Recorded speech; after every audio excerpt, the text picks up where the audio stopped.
Hello दोस्तों, तो nursing के इस यूट्यूब चैनल पे आप सभी लोगों का स्वागत है। आज के इस सेशन में हम लोग मैटरनल हेल्थ के इम्पोर्टेंट एमसीक्यू क्वेश्चन देखेंगे। तो आज का फर्स्ट क्वेश्चन हम लोग स्टार्ट करते हैं।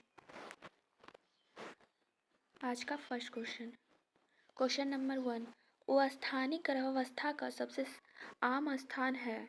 Most common site of ectopic pregnancy.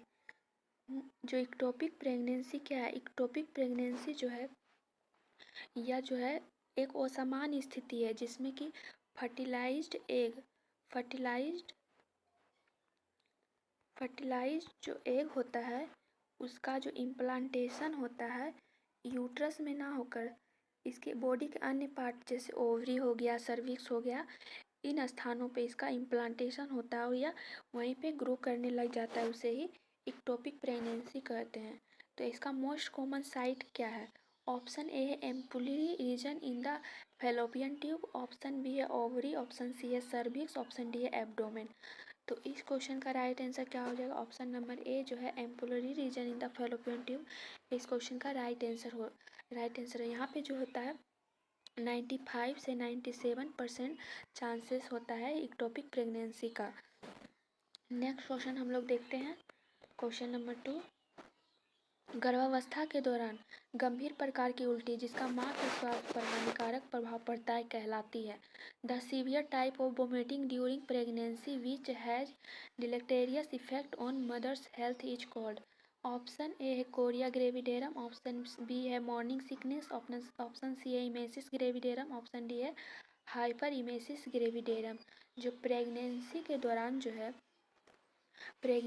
दौरान जो होता है सीवियर टाइप का वोमिटिंग होना क्या कहलाता है? During pregnancy severe type vomiting क्या कहलाता है? तो इस क्वेश्चन का राइट आंसर हो जाएगा ऑप्शन नंबर डी जो है राइट आंसर हो जाएगा हाइपर इमेसिस ग्रेविडेरम, जिसे severe type of vomiting during pregnancy कहते हैं। हाइपर मतलब अत्यधिक, इमेसिस मतलब उल्टी या वोमिटिंग, और जो ग्रेविडेरम है इसका मतलब होता है प्रेगनेंसी, यानी प्रेगनेंसी के दौरान अत्यधिक उल्टी होना हाइपर इमेसिस ग्रेविडेरम कहलाता है। नेक्स्ट क्वेश्चन हम लोग देखते हैं। नेक्स्ट क्वेश्चन क्या है? Question number 3, hyperemesis gravidarum पहले शुरू होता है। Hyperemesis gravidarum starts before. Hyperemesis gravidarum जो है प्रेगनेंसी के कितने सप्ताह के बाद शुरू होता है? ऑप्शन ए है 26 weeks of pregnancy, option B है 24 weeks of pregnancy, option C है 22 weeks of pregnancy, option D है 20 वीक्स ऑफ प्रेगनेंसी। तो इस क्वेश्चन का राइट आंसर क्या हो जाएगा? ऑप्शन नंबर डी जो है राइट आंसर हो जाएगा। 20 वीक्स ऑफ प्रेगनेंसी के दौरान जो है हाइपरइमेसिस ग्रेविडेरम स्टार्ट होता है, इसके पहले ही शुरू होता है। 20 वीक्स ऑफ प्रेगनेंसी के पहले शुरू होता है हाइपरइमेसिस ग्रेविडेरम। नेक्स्ट क्वेश्चन हम लोग देखते हैं। क्वेश्चन नंबर 4, मैटरनल कीटोएसिडोसिस की कमी के कारण होता है। Maternal ketoacidosis is due deficient intact of. Maternal ketoacidosis जो है प्रेगनेंसी के दौरान जो होता है डायबिटिक डिफिशिएंट होता है या किसकी कमी के कारण होता है? ऑप्शन ए है प्रोटीन, ऑप्शन बी है फैट, ऑप्शन सी है कार्बोहाइड्रेट, ऑप्शन डी है विटामिन। तो इस क्वेश्चन का राइट आंसर क्या हो जाएगा? ऑप्शन नंबर सी जो है कार्बोहाइड्रेट की कमी के कारण मैटरनल कीटोएसिडोसिस जो होता है वह होता है। राइट आंसर हो जाएगा option number C. Next question हम लोग देखते हैं। क्वेश्चन नंबर 5, गर्भावस्था से प्रेरित उच्च रक्तचाप आमतौर पर इसके बाद माँ में विकसित होता है। जो प्रेगनेंसी इंड्यूस्ड हाइपरटेंशन होता है वह usually developed into mother after. वह जो होता है कितने सप्ताह की प्रेगनेंसी के बाद जो होता है प्रेगनेंसी इंड्यूस्ड हाइपरटेंशन जो होता है विकसित होता है। तो इस क्वेश्चन का राइट आंसर क्या हो जाएगा? ऑप्शन नंबर ए 18 वीक्स की प्रेगनेंसी यानी सेकेंड ट्राइमेस्टर के दौरान यह विकसित होता है। जो प्रेगनेंसी इंड्यूस्ड हाइपरटेंशन होता है इसमें तो जो नॉर्मल प्रेगनेंसी होता है उसमें जो ब्लड प्रेशर होता है वह होता है 140/90 mmHg होता है, और जो प्रेगनेंसी इंड्यूस्ड हाइपरटेंशन होता है इसमें जो ब्लड प्रेशर होता है यह बढ़ जाता है, वह बढ़कर 160/110 mmHg से भी अत्यधिक बढ़ जाता है, उसे प्रेगनेंसी इंड्यूस्ड हाइपरटेंशन कहते हैं। इसमें ब्लड प्रेशर बढ़ जाता है। तो इस क्वेश्चन का राइट आंसर क्या हो जाएगा? Option number A 18 weeks pregnancy. Next question हम लोग बात करते हैं। क्वेश्चन नंबर 6, गर्भावस्था के दौरान एडिमा और प्रोटीनयूरिया या दोनों के साथ उच्च रक्तचाप का विकास कहा जाता है। यानी प्रेगनेंसी के दौरान जो होता है एडिमा, प्रोटीनयूरिया और इसके साथ साथ हाइपरटेंशन का भी विकास कहा जाता है। इसका लक्षण भी देखने को मिलता है। उसे क्या कहते हैं? Development of hypertension with oedema and proteinuria और both during pregnancy called. Option A है इसेंशियल हाइपरटेंशन, ऑप्शन बी है हाइपरटेंशन, ऑप्शन सी है गेस्टेशनल हाइपरटेंशन, ऑप्शन डी है प्री एक्लेम्सिया। जो प्री एक्लेम्सिया जो है इसके दौरान जो है एडिमा, प्रोटीनयूरिया और हाइपरटेंशन के लक्षण देखने को मिलता है, वह प्री एक्लेम्सिया है। और प्री एक्लेम्सिया जो होता है प्रेगनेंसी के सेकेंड ट्राइमेस्टर के दौरान देखने को मिलता है। प्री एक्लेम्सिया का अगर सही समय पर ट्रीटमेंट ना मिले प्री एक्लेम्सिया का, तो यह इक्लेम्सिया में कन्वर्ट हो जाता है। तो नेक्स्ट क्वेश्चन हम लोग देखते हैं। क्वेश्चन नंबर 7, रिया को गंभीर प्री एक्लेम्सिया के उपचार के लिए अस्पताल में भर्ती कराया गया है। निम्नलिखित में से कौन में से इस स्थिति के लिए असामान्य खोज का प्रतिनिधित्व करता है? Riya is hospitalised for the treatment of severe pre eclampsia, which of the following represent an unusual finding for this condition. Riya को गंभीर प्री एक्लेम्सिया है, इसके उपचार के लिए अस्पताल में भर्ती कराया गया है। निम्नलिखित में से कौन सा स्थिति है जो असामान्य खोज का प्रतिनिधित्व करता है? तो इस क्वेश्चन का राइट आंसर क्या हो जाएगा? ऑप्शन ए है जनरलाइज्ड ओडिमा, ऑप्शन बी है प्रोटीनयूरिया, ऑप्शन सी है बीपी ऑफ 160 से 110, ऑप्शन डी है कन्वर्सन। तो इस क्वेश्चन का राइट आंसर क्या हो जाएगा? ऑप्शन नंबर डी जो है कन्वर्सन जो है असामान्य स्थिति को, कन्वर्सन जो है असामान्य खोज प्रतिनिधित्व करता है। प्री एक्लेम्सिया से गंभीर उपचार के लिए अस्पताल में भर्ती कराया गया है, जो निम्नलिखित में से इस स्थिति के लिए असामान्य खोज का प्रतिनिधित्व करता है, वह है कन्वर्सन। कन्वर्सन इसका राइट आंसर हो जाएगा। कन्वर्सन है दौरा। नेक्स्ट क्वेश्चन हम लोग देखते हैं। क्वेश्चन नंबर 8, निम्नलिखित में से कौन सा हेल्प सिंड्रोम का घटक नहीं है? विच of the below is not a component of HELLP syndrome. तो हेल्प सिंड्रोम का घटक नहीं है, तो हेल्प सिंड्रोम का घटक जो है हेमोलाइसिस जो है, लो प्लेटलेट काउंट है, एलिवेटेड लीवर एंजाइम जो है, यह हेल्प सिंड्रोम का घटक है।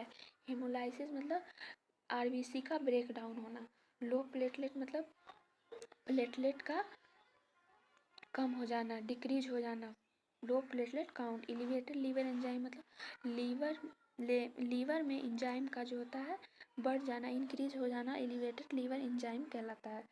तो हेल्प सिंड्रोम का घटक नहीं है। तो हेल्प सिंड्रोम का घटक कौन सा नहीं है? जो ब्लीडिंग पर वेजाइनम जो है यह हेल्प सिंड्रोम का घटक नहीं है। राइट आंसर हो जाएगा ऑप्शन नंबर बी। हेल्प का फुल फॉर्म क्या होता है? As haemolysis, elevated liver enzyme and low platelet, इसका फुल फॉर्म होता है हेल्प का। नेक्स्ट क्वेश्चन हम लोग देखते हैं। क्वेश्चन नंबर 9, प्री एक्लेम्सिया में पसंद की दवा है। The drug of choice in pre eclampsia is. Option A है डोपामाइन, ऑप्शन बी है मैग्नीशियम, ऑप्शन सी है सोडियम बाइकार्बोनेट, ऑप्शन डी है सोडियम नाइट्रोपरोसाइड। तो इस क्वेश्चन का राइट आंसर हो जाएगा ऑप्शन नंबर बी जो है मैग्नीशियम। MgSO4 जो है प्री एक्लेम्सिया की पसंद की दवा है। नेक्स्ट क्वेश्चन हम लोग देखते हैं। क्वेश्चन नंबर 10, एक मरीज प्री एक्लेम्सिया से एक्लेम्सिया तक प्रगति करता है, नर्स की पहली कार्रवाई क्या होनी चाहिए? A patient progress from pre eclampsia to eclampsia, nurses first action should to be. जो एक पेशेंट है वह प्री एक्लेम्सिया से एक्लेम्सिया तक गति कर रहा है, जो नर्स का जो फर्स्ट एक्शन होगा वह क्या होना चाहिए? ऑप्शन ए है administer oxygen by face mask, option B है clear and maintain an open airway, option C है administer magnesium sulphate IV, option D है assess blood pressure and fetal heart rate. तो इस क्वेश्चन का right answer क्या हो जाएगा? Option number B जो है clear and maintain an open airway है, जो नर्स का है जो फर्स्ट एक्शन होगा, फर्स्ट कार्रवाई होनी चाहिए नर्स की। जो पेशेंट का जो है clear and maintain an open airway करना जो है फर्स्ट एक्शन है। नेक्स्ट क्वेश्चन हम लोग देखते हैं क्वेश्चन नंबर 11। निम्नलिखित में से गर्भावस्था के दौरान होने वाली घटना को चिकित्सक द्वारा तत्काल ध्यान देने की आवश्यकता है। तो कौन सी ऐसी घटना है जो कि प्रेगनेंसी के दौरान जो चिकित्सक के द्वारा जो है इमीडिएट उस पर ध्यान देने की आवश्यकता है। Among the following the event during pregnancy that required immediate attention by the physician is option A है बैकेज, ऑप्शन बी है ब्लीडिंग पर वेजाइनम, ऑप्शन सी है डिपेंडेंट फेडल ओडिमा, ऑप्शन डी है फ्रीक्वेंसी ऑफ मिचुरेशन। कौन सा ऐसी घटना है जो कि चिकित्सक द्वारा उस पर इमीडिएट ध्यान देना चाहिए। तो इस क्वेश्चन का राइट आंसर हो जाएगा ऑप्शन नंबर बी जो है ब्लीडिंग पर वेजाइनम जो है इस पर जो है चिकित्सक द्वारा तुरंत इमीडिएट देखभाल देना चाहिए। इसमें महिला का पूर्ण रूप से असेसमेंट करना चाहिए। नेक्स्ट क्वेश्चन हम लोग देखते हैं क्वेश्चन नंबर 12। निम्नलिखित एक सामान्य रूप से स्थित नाल के पृथक्करण का कारण है सिवाय कौन सा ऐसा कारण है जो कि प्लासेंटा सेपरेशन का कारण है सिवाय एक के। The following are the causes of separation of normally situated placenta except. Option A है sudden uterine decompression, option B है डिफेक्टिव डेसिडुआ, ऑप्शन सी है supine hypotension syndrome, option D है थ्रोम्बोफिलस। तो इस क्वेश्चन का राइट आंसर हो जाएगा option number B जो है डिफेक्टिव डेसिडुआ जो है प्लासेंटा सेपरेशन का जो है काउजेज नहीं है। तो इसका काउजेज जो है सडन यूटेराइन डिकम्प्रेशन है, सुपाइन हाइपरटेंशन सिंड्रोम है, थ्रोम्बोफिलस है। जो डिफेक्टिव डेसिडुआ जो है इसका कारण नहीं है, यह जो है प्लासेंटा प्रीविया का कारण है डिफेक्टिव डेसिडुआ। तो इस क्वेश्चन का राइट आंसर क्या हो जाएगा option number B is the right answer. Next question हम लोग देखते हैं क्वेश्चन नंबर 13। कोई गर्भाशय संकुचन या दर्द के साथ पहली तिमाही में रक्तस्राव और गर्भाशय ग्रीवा का कोई फैलाव इंगित नहीं करता है। Bleeding in the first trimester with no uterine contraction और pain is no dilatation of cervix indicates. वैसे कौन सा एबॉर्शन का किस प्रकार का टाइप है जिसमें कि ना ही यूट्रिन कॉन्ट्रैक्शन होता है दर्द के साथ फर्स्ट ट्राइमेस्टर में, ना ब्लीडिंग होता है, ना ही सर्विक्स डायलेट होता है या फैलाव इंगित नहीं करता है। वह कौन सा टाइप होता है, एबॉर्शन का किस प्रकार का टाइप है। तो इस क्वेश्चन का राइट आंसर हो जाएगा ऑप्शन नंबर बी जो थ्रेटन एबॉर्शन है।